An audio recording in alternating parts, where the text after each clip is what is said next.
ಮಲ್ಲಿಕಾರ್ಜುನ ಖರ್ಗೆ ಅವರಿಗೆ ಆರೋಗ್ಯ ಸರಿ ಇರಲಿಲ್ಲ, ಆಸ್ಪತ್ರೆಗೆ ಅಡ್ಮಿಟ್ ಆದರೂ ಚಿಕಿತ್ಸೆ ಪಡೆದುಕೊಂಡು ವಾಪಸ್ ಡಿಸ್ಚಾರ್ಜ್ ಆಗಿ ಬಂದ ಬಳಿಕ ಸಾಕಷ್ಟು ಜನ ಕಾಂಗ್ರೆಸ್ನ ಹಿರಿಯ ನಾಯಕರಾದಿಯಾಗಿ ಎಲ್ಲರೂ ಕೂಡ ಅವ್ರನ್ನ ಭೇಟಿಯಾಗಿ ಆರೋಗ್ಯ ವಿಚಾರಿಸುತ್ತಿದ್ದಾರೆ.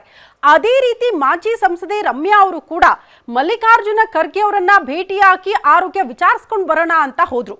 ಬಟ್ ಆ ಭೇಟಿಯ ಸಂದರ್ಭದಲ್ಲಿ ಹಲವಾರು ವಿಚಾರಗಳು ಮಾತುಕತೆಗೆ ಬಂದಿದೆ ಅಂತ ಹೇಳಲಾಗ್ತಾ ಇದೆ. ಹಾಗಾಗಿ ಮಲ್ಲಿಕಾರ್ಜುನ ಖರ್ಗೆ ಅವರ ಮಾತಿಗೆ ಶರಣಾಗಿ ರಮ್ಯಾ ಅವರು ಮತ್ತೆ ಒನ್ಸ್ ಅಗೇನ್ ರಾಜಕೀಯದಲ್ಲಿ ಸಕ್ರಿಯರಾಗ್ತಾರಾ ಅನ್ನೋದು ಪ್ರಶ್ನೆ.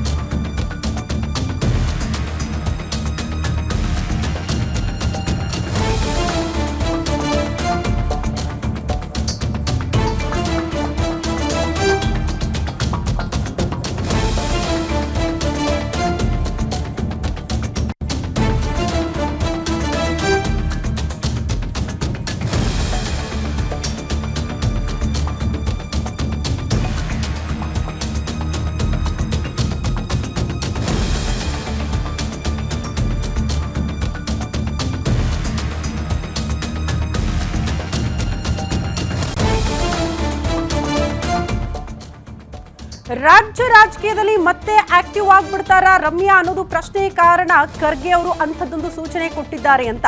ರಾಜಕೀಯದಲ್ಲಿ ಕಮ್ ಬ್ಯಾಕ್ ಮಾಡುವಂತೆ ಹಿರಿಯ ನಾಯಕರು ಒತ್ತಡ ಹಾಕ್ತಿದ್ದಾರೆ. 2014ರಲ್ಲಿ ಸೋತ ಬಳಿಕ ರಾಜ್ಯ ರಾಜಕೀಯದಿಂದಲೇ ದೂರ ಆಗ್ಬಿಟ್ಟಿದ್ರು ರಮ್ಯಾ. ರಾಷ್ಟ್ರೀಯ ರಾಜಕೀಯದಲ್ಲೂ ಕೂಡ ಸಡನ್ ಆಗಿ ರಮ್ಯಾ ಅವರು ಸೈಲೆಂಟ್ ಆಗ್ಬಿಟ್ಟಿದ್ರು. ಎಐಸಿಸಿ ಅಧ್ಯಕ್ಷ ಮಲ್ಲಿಕಾರ್ಜುನ ಖರ್ಗೆ ಅವರ ಆರೋಗ್ಯ ವಿಚಾರಿಸೋದಕ್ಕೆ ರಮ್ಯಾ ಅವರು ನಿನ್ನೆ ಭೇಟಿಯಾದ್ರು. ಈಗ ಏನ್ ಮಾಡ್ತಿದ್ದೀಯಮ್ಮ ಅಂತ ರಮ್ಯಾ ಅವರಿಗೆ ಮಲ್ಲಿಕಾರ್ಜುನ ಖರ್ಗೆ ಅವರು ಪ್ರಶ್ನೆ ಮಾಡಿದ್ದಾರೆ. ರಮ್ಯಾ ಉತ್ತರಕ್ಕೂ ಮೊದಲೇ ರಾಜಕೀಯದಲ್ಲಿ ಸಕ್ರಿಯವಾಗುವಂತ ಖರ್ಗೆ ಅವರೇ ಸೂಚನೆ ಕೊಟ್ಬಿಟ್ರಂತೆ. ಯೋಚನೆ ಮಾಡಿ ಹೇಳ್ತೀನಿ ಅಂತ ಮಾತು ಕೊಟ್ಟು ಬಂದಿದ್ದಾರೆ ಮಾಜಿ ಸಂಸದೆ ರಮ್ಯಾ. ಖರ್ಗೆ ಮಾತಿಗೆ ಆ ಮೂಲಕ ಶರಣಾಗಿ ರಾಜ್ಯ ರಾಜಕೀಯದಲ್ಲಿ ಒನ್ಸ್ ಅಗೇನ್ ಆಕ್ಟಿವ್ ಆಗ್ಬಿಡ್ತಾರಾ ಅನ್ನೋದು ಪ್ರಶ್ನೆ. ಈಗ ಆಕ್ಟಿವ್ ಆದ್ರೆ ಮುಂಬರುವಂತಹ ಎಲೆಕ್ಷನ್ ಅಲ್ಲಿ ಎಲ್ಲಿಂದಾದ್ರೂ ಸ್ಪರ್ಧೆ ಮಾಡಬಹುದು. ಎಲ್ಲಿಂದ ಅನ್ನೋದಕ್ಕಿಂತ ಮೋಸ್ಟ್ಲಿ ಒನ್ಸ್ ಅಗೇನ್ ಮಂಡ್ಯ ಕಡೆಗೆ ಒಲವು ತೋರಿಸಬಹುದು ಅನ್ನುವಂತಹ ಲೆಕ್ಕಾಚಾರಗಳು. ಈ ಹಿಂದೆ ಕೂಡ ರಮ್ಯಾ ಅವರ ವಿಚಾರಕ್ಕೆ ಸಂಬಂಧಪಟ್ಟಂತೆ ಇಂಥದ್ದೇ ಚರ್ಚೆಗಳು ಆಗ್ತಾ ಇತ್ತು. ವಾಪಸ್ ಅವ್ರನ್ನ ರಾಜ್ಯ ರಾಜಕೀಯಕ್ಕೆ ಕರ್ಕೊಂಡು ಬರಬೇಕು, ಅವ್ರನ್ನ ಸಕ್ರಿಯ ಮಾಡಬೇಕು ರಾಜಕೀಯದಲ್ಲಿ ಅಂತ. ಬಟ್ ಯಾರ ಮಾತಿಗೂ ಕೂಡ ಡೋಂಟ್ ಕೇರ್ ಅಂದಿದ್ರು ರಮ್ಯಾ ಅವರು. ಯಾಕೋ ರಾಷ್ಟ್ರ ರಾಜಕೀಯ ರಾಜ್ಯ ರಾಜಕೀಯದಿಂದಲೂ ಕೂಡ ಸ್ವಲ್ಪ ಅಂತರ ಕಾಯ್ದುಕೊಂಡಂಗೆ ಕಾಣಿಸ್ತಾ ಇತ್ತು. ಹಂಗಂದ ಮಾತ್ರಕ್ಕೆ ಪಕ್ಷದಿಂದ ಅಂತರ ಅಲ್ಲ, ಪಕ್ಷದ ಯಾವುದೇ ನಿಲುವು ನಿರ್ಧಾರಗಳಿಗೆ ಸಂಬಂಧಪಟ್ಟಂತೆ ಆಗಾಗ ಅವರು ಸ್ಟೇಟ್ಮೆಂಟ್ಗಳನ್ನ ಕೊಡ್ತಾನೆ ಬಂದಿದ್ದಾರೆ. ರಿಯಾಕ್ಷನ್ಗಳನ್ನ ನಾವು ಕೂಡ ಗಮನಿಸಿದ್ವಿ.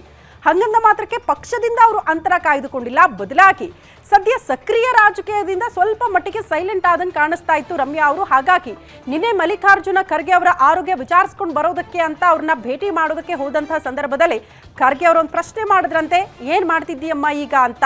ಅವರು ಉತ್ತರ ಕೊಡೋಕ್ಕೂ ಮುನ್ನವೇ ದಯವಿಟ್ಟು ರಾಜಕೀಯದಲ್ಲಿ ಸಕ್ರಿಯ ಆಗಬೇಕು ನೀನು ಅನ್ನೋ ರೀತಿಯಲ್ಲಿ ಮಲ್ಲಿಕಾರ್ಜುನ ಖರ್ಗೆ ಅವರೇ ಸೂಚನೆ ಕೊಟ್ಟಿರೋದ್ರಿಂದ ಮೋಸ್ಟ್ಲಿ ರಮ್ಯಾ ಅವರು ಖರ್ಗೆ ಅವರ ಮಾತಿಗೆ ಓಕೆ ಅಂದ ಬಳಿಕ ರಾಜ್ಯ ರಾಜಕೀಯದ ಕಡೆಗೆ ಮುಖ ಮಾಡಬಹುದಾ, ಸಕ್ರಿಯರಾಗಬಹುದಾ, ಮುಂದಿನ ಚುನಾವಣೆಯನ್ನ ದೃಷ್ಟಿಯಲ್ಲಿ ಇಟ್ಕೊಂಡು ಕೆಲಸಗಳನ್ನ ಮಾಡಬಹುದಾ, ಇಂಥ ಪ್ರಶ್ನೆಗಳು ಸಹಜವಾಗಿ ರಾಜಕೀಯ ವಲಯದಲ್ಲಿ ಚರ್ಚೆ ಆಗ್ತಾ ಇದೆ.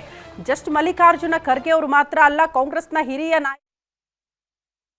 ನಾನೇನಪ್ಪ ಸಲಹೆ ಕೊಡಕ್ಕಾಗತ್ತೆ. ನಾನು ಇಷ್ಟೇ ಹೇಳಿದೆ ಸರ್, ಅವ್ರು ಡಾಕ್ಟ್ರು ಹೇಳಿದ್ದಾರೆ ಟ್ರಾವೆಲ್ ಜಾಸ್ತಿ ಮಾಡಬೇಡಿ, ಸ್ವಲ್ಪ ರೆಸ್ಟ್ ತಗೊಳ್ಳಿ ಅಂತ. So I also said that because extensive travelling ಮಾಡ್ತಾರಲ್ವಾ sir, is a president of our party. So ಹಾಗಾಗಿ ಅವರು ತುಂಬಾ ಕಡೆ ಹೋಗ್ಬೇಕಾಗುತ್ತೆ. And he's an inspiration actually. ಈ ವಯಸ್ಸಲ್ಲಿ ಅವರು he so active and he so nice. ನಾನು ಅದನ್ನೇ ಹೇಳಿದೆ ಸರ್, you are looking well, you are looking good ಅಂತ. ಸೊ ಆ ಸ್ಪಿರಿಟ್ ಇದೆಯಲ್ಲ, ಅದು ಫಿಸಿಕಲ್ ಹೆಲ್ತ್ಗಿಂತ ಏನ್ ಹೇಳೋದು ಅದು ಜಾಸ್ತಿ ತೋರಿಸುತ್ತೆ. So in spirit he is still very strong and very resilient. ನೀವು ಒಳ್ಳೆನೇ ಬರ್ಬೇಕಾಗಿತ್ತು, ನೀವು ಅಲ್ಲೇ ಕೂತ್ಕೊಂಡೆಲ್ಲ ಮಾತಾಡ್ಬೋದಾಗಿತ್ತು. ಬೇಸಿಕ್ಲಿ ಐ ಜಸ್ಟ್ ಅವ್ರ ಆರೋಗ್ಯ ಬಗ್ಗೆ ಕೇಳಿದೆ. ಅಂಡ್ ನನ್ನ ಬಗ್ಗೆ ಕೇಳಿದ್ರು, ಏನ್ ಮಾಡ್ತಾ ಇದ್ದೀರಾ, ಏನು ಇನ್ ಮುಂದೆ ಏನು ಎತ್ತ ಅಂತ. ಜಸ್ಟ್ ಕ್ಯಾಶುವಲ್ ಕಾನ್ವರ್ಸೇಷನ್ ಅಷ್ಟೇ. ಮೇಡಮ್, ಒಂದು ಚರ್ಚೆ ಆಗ್ತಿದೆ, ರಮ್ಯಾ ಅವರು ಮತ್ತೆ ರಾಜಕೀಯಕ್ಕೆ ಎಂಟ್ರಿ ಆಗ್ತಾರ, ಹೇಗೆ ಸಾಕಷ್ಟು ಸಾಮಾಜಿಕ ಜಾಲತಾಣಗಳಲ್ಲೂ ಚರ್ಚೆ ಆಗ್ತಿದೆ. ಮುಂದೆ ಏನ್ ಮಾಡ್ತಾರೆ ಅನ್ನುವಂತ ಸಾಕಷ್ಟು ಅದು ನಾನು ಇನ್ನು ಯೋಚನೆ ಮಾಡ್ತಾ ಇದೀನಿ. ನನ್ಗೇನಾದ್ರೂ ತಲೆಗೆ ಬಂದಾಗ ನಾನು ನಿಮ್ಗೆ ಹೇಳ್ತೀನಿ. ಸಂಸದೆ ಅಂತ ಅಷ್ಟಕ್ಕೆ ಸೀಮಿತ ಆಗುತ್ತಾ ಡಿಸಿಗ್ನೇಷನ್? ವಿಲ್ ಸಿ ನೋಡೋಣ. Thank you. ನಾನೇನಪ್ಪ ಸಲಹೆ ಕೊಡಕ್ಕಾಗತ್ತೆ. ನಾನು ಇಷ್ಟೇ ಹೇಳಿದೆ ಸರ್, ಅವ್ರು ಡಾಕ್ಟ್ರು ಹೇಳಿದ್ದಾರೆ ಟ್ರಾವೆಲ್ ಜಾಸ್ತಿ ಮಾಡಬೇಡಿ, ಸ್ವಲ್ಪ ರೆಸ್ಟ್ ತಗೊಳ್ಳಿ ಅಂತ. So I also said that because extensive traveling ಮಾಡ್ತಾರಲ್ವಾ sir, he is the president of our party, so ಹಾಗಾಗಿ ಅವರು ತುಂಬಾ ಕಡೆ ಹೋಗ್ಬೇಕಾಗುತ್ತೆ and he is an inspiration actually. ಈ ವಯಸ್ಸಲ್ಲಿ ಅವರು he is so active and he is so nice. ನಾನು ಅದನ್ನೇ ಹೇಳಿದೆ, sir you're looking well, you're looking good ಅಂತ.